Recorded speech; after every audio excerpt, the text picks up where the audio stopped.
अस्सलाम वालेकुम फ्रेंड्स, कैसे हैं आप? उम्मीद है आप सब खैर खैरियत से होंगे। तो दोस्तों, जो आज की है वो है बेबी सॉफ्ट लिप्स हम कैसे कर सकते हैं। उसके लिए आपको चाहिए कोकोनट ऑयल।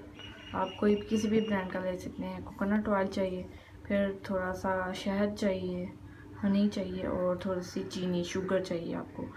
अब आपने करना क्या है कि चलें अब इसको हम तीनों को मिक्स कर देखते हैं। अच्छा, तो हमने लेना क्या है? हमने लेना है हाफ़ टी स्पून हनी शहद और half tea spoon coconut oil और 2 चुटकी चीनी मैं ब्राउन शुगर और वाइट शुगर में मिक्स है, तो आप वाइट अगर ले सकते हैं तो वाइट ही लें। तो आपने इन तीनों को, ये देखिए मैंने ये मिक्सचर सब बना लिया। इसको अब आप मिक्स करेंगे, जितना अच्छी तरह मिक्स करेंगे उतना अच्छा इसका रिज़ल्ट आएगा। तो मैं इसको मिक्स करके दिखाती हूँ।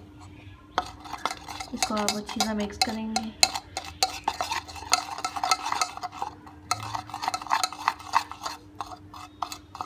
और अब आपने ये मिक्स हो रहा है। अब आपने करना क्या है कि अपने लिप्स के ऊपर इसको लगाना है। लिप्स के ऊपर आपने 5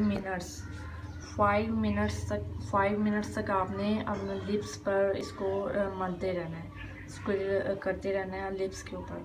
तो 5 मिनट्स के बाद आप इसको धो लें। तो दोस्तों, यही है हमारी रेसिपी के आपके जो लिप्स हैं वो बेबी सॉफ्ट हो जाएंगे और रेडनेस आ जाएंगी, बहुत अच्छे लिप्स हो जाएंगे। आपने यही करना है कि इसको 5 मिनट्स तक सर्कुलर मोशन में लिप्स के ऊपर लगाते जाना है ऐसे करके। तो दोस्तों, उम्मीद करते हैं आपको आज की वीडियो पसंद आई होगी। मज़ीद अच्छी वीडियोज़ देखने के लिए और होम रेमेडीज़ जानने के लिए हमारे चैनल को सब्सक्राइब कर लें।